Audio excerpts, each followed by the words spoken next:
Hi everyone, and welcome to our second AI Impact Meetup. I'm Ines, I'm a head of marketing at Solvership, and today I will be your host. Football and AI, two hot topics. And for the second time, we have a full house. Wow. Now let's dive in.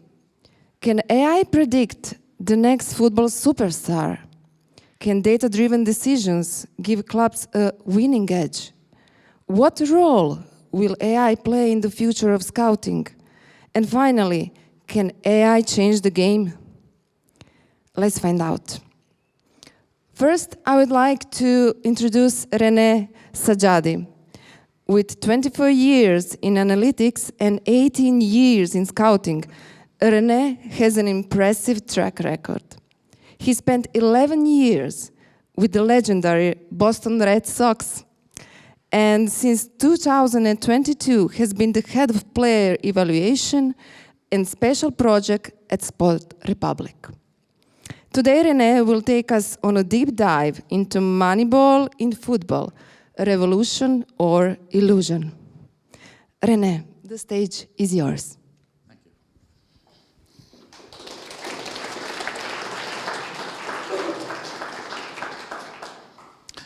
Hi, good evening. Thank you for being here tonight. It's great to be in Zagreb, beautiful city. A little bit chilly though. So, as Ines mentioned, I am the head of player evaluation and special projects at Sport Republic. I'm in charge of pretty much everything that means. And in terms of methodology and trying to create innovation in football. And one of the things that we've been working on has been trying to import some of the stuff that has been already created in baseball, because baseball is a very data-driven sport. We do recognize the differences between baseball and football, but this doesn't mean that things cannot be translated across sports. So let me start from talking about what Moneyball means, because I'm sure that a lot of you, probably all of you, have seen the movie with Brad Pitt. Now, that is very far from reality. It's very far from the book, and I suggest you read the book, because the book is as well far from the reality as well. But it is very informative. So for those who have not seen it, Moneyball, the book, talks about the 2002 season of the Oakland Athletics. Now, the Oakland Athletics are a wonderful baseball team that doesn't exist anymore because they're moving to Las Vegas. Because in America, everything is a business. So even though they're historic, they're just going to move from one place to the other. And the reason for which the title was chosen was because the Oakland Athletics could not compete with other teams. What happened was they had the lowest budget in the entire league. So how are you going to compete with somebody who has, like the New York Yankees at the time, or the Dodgers these days, who has 30, 40, 50 times your budget? It's absolutely impossible, isn't it? Well, you have to find out a way, because that's how the US works. You're just not going to lie there and roll over.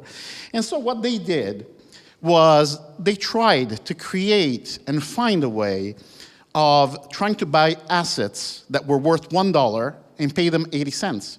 Because, of course, if you have less money than others, then you have to be able to pay for assets by paying less. And that's the only way. And that's why it's called Moneyball, because it was basically something that was rooted around money.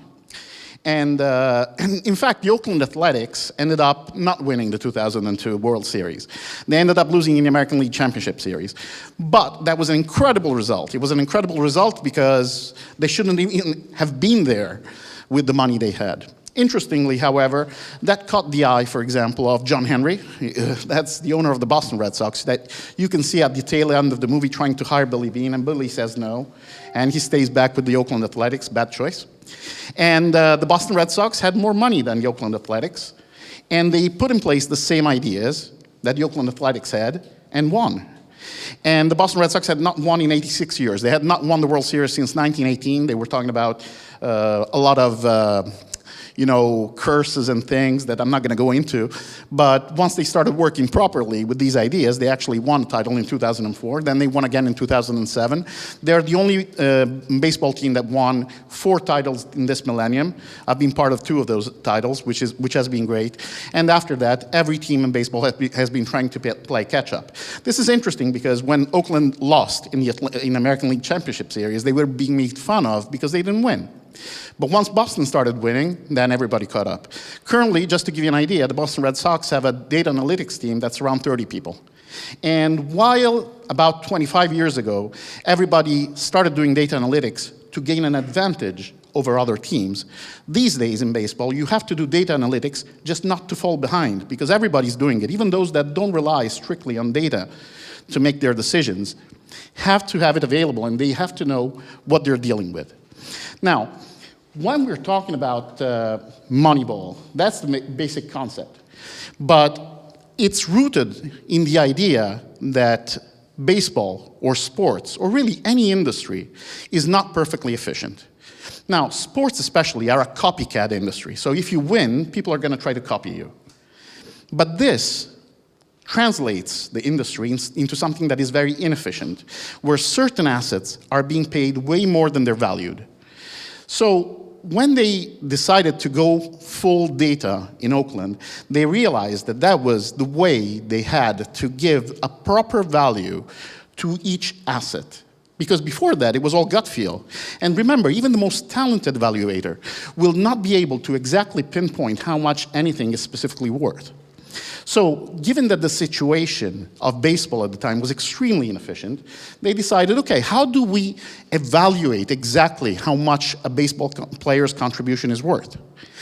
And how do we deal with it? So data provided an answer, but they also realized something else, that the market would quickly shift. So the idea behind it was that what they said, when the market zigs, we zag. Because the market is always going to go zigzag. And they wanted to go against the market. Because something that I always say is that when you have a smaller budget than somebody else, you cannot do what others do. Because if you do what a richer team does, you're always going to come up second best, or fourth best, or in the case of the Oakland Athletics, 30th best. So they had to go a different way. And the different way they used was data analytics. And you have to also understand that data analytics was used to pinpoint the value of a player overall. In baseball, it's a bit different, because in baseball, there are no draws, okay? So you can either win or lose. You play 162 games over 180 days, and you cannot end up with like 79.3 wins. No. You either end up 83 and 79, or 82 and 80, or 90 and 72. But anyway, you win or lose. This is very important because it makes it for an easier calculation. So what they did was they evaluated everything that was happening on the field of play. And they attached a specific value to every event that increased or decreased the possibility of winning based on the score and based on the event. Baseball is actually an easy sport to do this. Well, relatively easy. It's not really easy at all. But it's a lot easier than other sports like football because it's repetitive. Everything gets reset at the beginning of the play, which means that you always have the same starting point, and you can evaluate how every ball put in play, every run, every movement changes the impact of winning the game. And also, remember that when you do evaluations, one of the things that we absolutely need is a big sample size. Well, it doesn't get any bigger than playing 162 games a year every year and going back to the 1870s to be able to evaluate this, because the sport has had some subtle changes, but it has been the same really over time. So they ended up tallying all the contributions that were given over the course of a season by every player, and they came up with a statistic called WAR, wins above replacement. So in baseball, you have 30 teams, and you have no relegations or promotions, which is absolutely crazy for the European mind, but that's the way they do it. Which means that you can take a player and call him, let's call him a replacement player. That's just basically any player that you can get for almost free that does not play in the Major League Baseball, in the professional league. And you say, this guy, basically, this is his contribution. Okay, so how much does our star player improve the number of our wins at the end of the season? So you can basically say, okay, this guy's worth 6 wins above replacement, which means if I have a replacement player and I take him out and I put this player in, I'm expected to win 6 matches, 6 games, more than I otherwise would. In the movie, one of the interesting things that happens is that It opens up with Billy Beane having to replace Johnny Damon, their superstar center fielder, who obviously signs a very rich contract with the Boston Red Sox by chance. And he's thinking, how do I replace him? Well, how do I replace him? Well, you don't replace him. That's what Jonah Hill tells him. You don't want to replace him. You want to replace his production. And this is very important, because sometimes when you sell a top-level player, you can just not replace him because you cannot afford it. So what you can do is take his salary and spread it out. So the replacement for Johnny Damon is going to be worth maybe 2 wins less than Johnny Damon. But maybe with the savings, you can improve 3 other positions, each by 1 win. And the net result at the team level, which is what we really care about, is going to be a +1. -2 on Johnny Damon's position, +3 elsewhere. But you can only do this if you are capable of analyzing and evaluating with pinpoint accuracy everything that happens on the baseball field. And I would say that in baseball, it has been quite complicated, but they have been able to achieve this. And really, when you think about it, this is just a way of using objective evidence or evidence-based analysis. Because, yes, sometimes it's not easy to quantify everything that happens. However, you have to be able to motivate and explain your reasoning for whatever you do. So that is the main concept that we have been trying to import. And that is at the base of analysis and data also in football. And you have to realize that, you like it or not, data is pervasive. It's everywhere. We work in football. Yes, but football is different. It's not baseball. Well, yes, but it is also not gymnastics, where you just get a grade. Remember, at the end of the season, we tally up points for the standings. It's not like, hey, yeah, I mean, look, I'm just going to mention random teams, but Dinamo Zagreb had 71 points, and Rijeka had 69, but Rijeka played better, so let's give them the title. No. Dinamo Zagreb had 71 points. They win the title, right? Because they accrued a better statistic. And on a match level, sometimes, we look at a match and we say, oh, the score is unfair. Well, the score is unfair, but who scored the most goals? Goals are also a statistic. They're a data point. So while we don't think about that, the truth is that we work to accrue and accumulate data points, right? So we have to understand what correlates, for example, with scoring more goals and allowing fewer goals. And then we get to a granular analysis to do that. And to do that, we have to work with evidence-based analysis. And now, one of the problems with this is that you always end up fighting gatekeeping. Now, for those of you who are not very familiar with this term, it's people who are resistant to change. Because look, let's face it, in every aspect of life, people always say, oh, change is good, it's great to change and everything. But guess what? When change happens to successful people, they fight it. Because they got to the top working in a certain way. And now you go to a guy who's been there for 25 years, he got to the top, and you say, okay, now you've got to learn something new. There's going to be resistance. They're going to fight it. And they're not just going to fight it for themselves, they're going to fight it for the whole business, because they don't want change. Because change might put them out of a job. Change might put them out of business. So what happens is, like with the Oakland Athletics, they got to the American League Championship Series. Amazing result. Well, they were being made fun of because they didn't win. It took the Red Sox to win.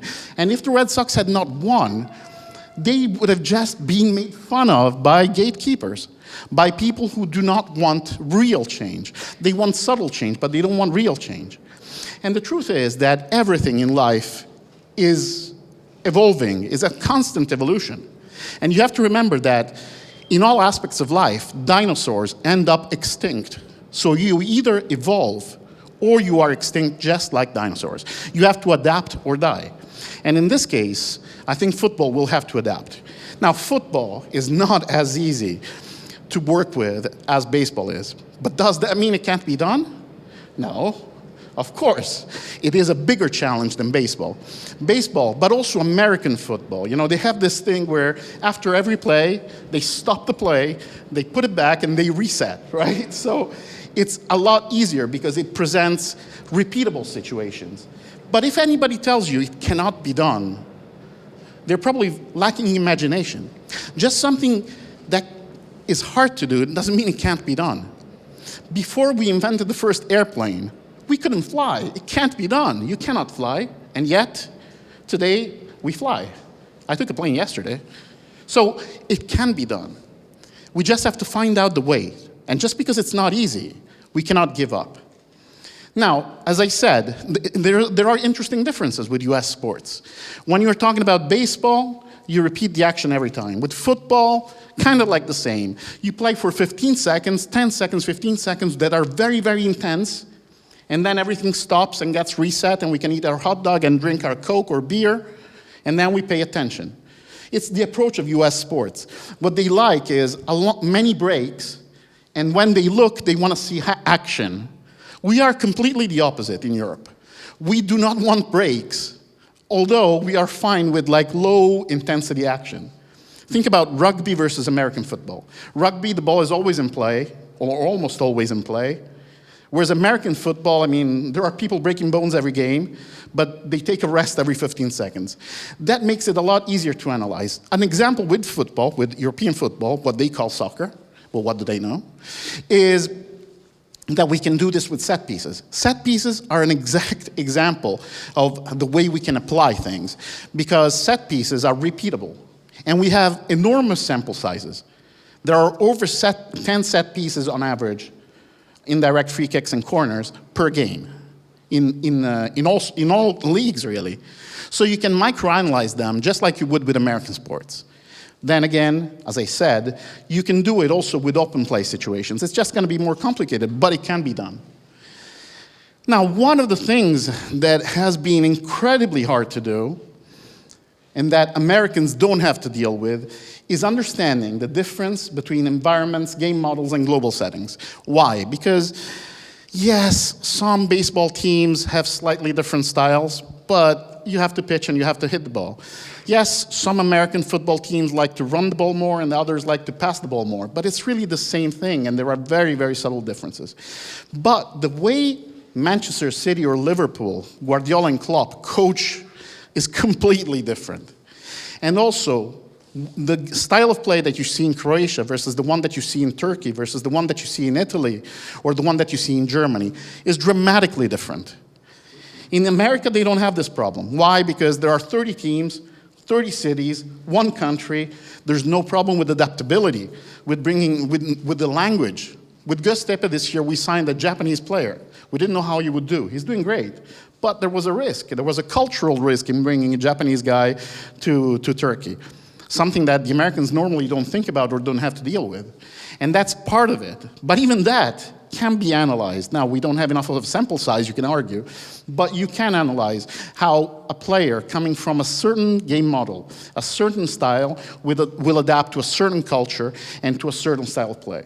And this is probably, I would say, the biggest challenge, because it's something that has not been analyzed before in other sports. But once again, it can and it should be done. And how do we end up tallying things? So everything that gets done on the pitch carries some weight. For example, if you have more possession, you tend to have more points at the end of the season than teams that don't have possession. This doesn't mean that it holds true all the time, but if I told you that my team had 55% possession on average and another team had 45% possession on average, and you had no other information to work with, and you had to bet on who had most points at the end of the season, you would be wise probably to pick the one with 55%. Now, obviously, that is not the only data point. That's why you work with many data points. But each of them carries a bit of weight. Some carry more weight. Teams that have more shots on target tend to score more goals than teams that have fewer shots on target. Teams that allow fewer goals tend to end up higher in the standings. And guess what? Goals allowed at home are less important than goals allowed away from home in terms of future standings. So every action on the pitch, and once you get down to a granular analysis, you can figure out, for example, a line breaking pass. How much is that worth? And to go even further down, let's say that you have the ball on the side around midfield, and you pass the ball 20 yards or 20 meters ahead, closer to the center of the goal, you can actually estimate the goal probability. It's called expected threat these days, for those of you that know how basically advanced stats work. And then you can, through obviously some advanced analysis, attribute the correct weighting of that pass to who made the pass, who received the pass, the people who made runs across the pitch, and the opponents. And once you break it down and you calculate what the proportion of responsibility that goes across all the players on the pitch for every action during the whole game, for the whole season, you end up exactly weighting PAA, points above average, basically, the football equivalent of WAR. So you know that that player has contributed to 3 points above average, and that other player is minus 2 points above average. And then what happens is, you know how the responsibility of the standings go to each player. Of course, there are further challenges. For example, how much is the coach responsible for that? Because sometimes players do things that they are uncomfortable with doing, just because the coach told them to do, or vice versa. They do something very smart that they wouldn't have done, and they only do it because the coach told them to do it. So the whole point in this is understanding that you can break down the contributions of what happens on the pitch and understand how much a player is worth. And to take it a step beyond, you will know then how to allocate your resources, because you can attach a dollar value or a euro value to everything that happens, to every point in the standings based on your budget, and you will know which players should be paid more, which players should be paid less, and how we should allocate the budget within our market during the transfer window. And all of this happens only if we are capable of working with evidence-based analysis, with data. Now, in all of this, what is the role of AI? All the things I've said are really nice and easy and well, but the data that we have to analyze is humongous. And I made the example with ball possession. Ball possession is a nice stat, but we see every day teams lose with a 55% ball possession, right? Which tells you that it's nice to have it, but on its own, it's just not enough. It's just not enough, which means we have to calculate everything. If you really want to do things properly, you have to calculate the value of a throw-in. If you throw it back, if you throw it forward, how far you throw it, you have to calculate everything, which is absolutely crazy for a single data analyst to do. And one thing that AI can do is obviously scale the work, make it faster, make it more efficient, and it's also able to correlate all sorts of statistics between them and see how they influence each other. So for example, there can be some stuff that seems more subtle than other. So for example, let me give you an example. We said more shots on target usually tend to produce more goals, which usually tend to produce more wins, right? Well, there could be things that correlate with shots on target that we're just not thinking about, and that could be surprising. One of those, for example, could be failed dribbles. You're gonna say, what, failed dribbles? Yes, failed dribbles. Because guys who are really good dribblers tend to lose the ball, guess what, more than average. But why? Because they attempt many more dribbles than guys who are not good dribblers. So they do create superiority on the pitch. They do create the extra man. That does correlate with more shots on target. So it can be stuff that you peruse the data and you don't notice, or you don't even think about analyzing, but AI has the possibility to do that. And in fact, once we take it a step beyond that, AI can probably, in the future, not so distant future, consider also aspects that are non-strictly on-field related, personality related, or other aspects yet. So introducing the world of AI, which is already happening, by the way, of course, into football is probably going to help us speed things up, cut costs, become a lot more accurate, and obviously gain more wins. But in all of this, you have to remember that regardless of AI specifically, and regardless of data specifically, the real revolution will be when we accept in the world of football to treat everything as evidence-based, and when they ask you why for something you've said, you always have an actual concrete answer, because in the end, data is the means, but the end of it is always trying to do something objective that has some reasoning and that has some specific meaning behind what you think and what you want to achieve. So basically, to bring us to the end of this, and I'm sorry if I lasted a little too long, if I overran a bit, but the concept that I'm trying to get to is that football is on the brink of an AI and data revolution. It's already happening in some teams. Some teams, of course, like, for example, Liverpool is owned by John Henry.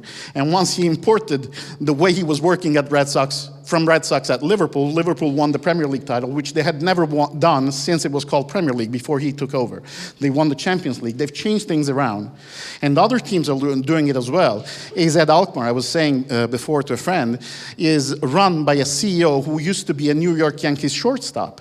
Billy Beane is a co-owner of Toulouse in France, and he brought them from Ligue 2 to Ligue 1. So he got them promoted.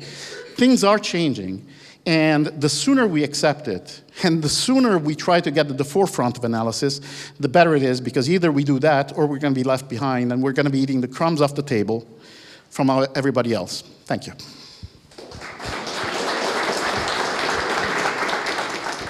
Thank you, René. Does anyone have any question? Okay, we have one question. Just take a second for a microphone.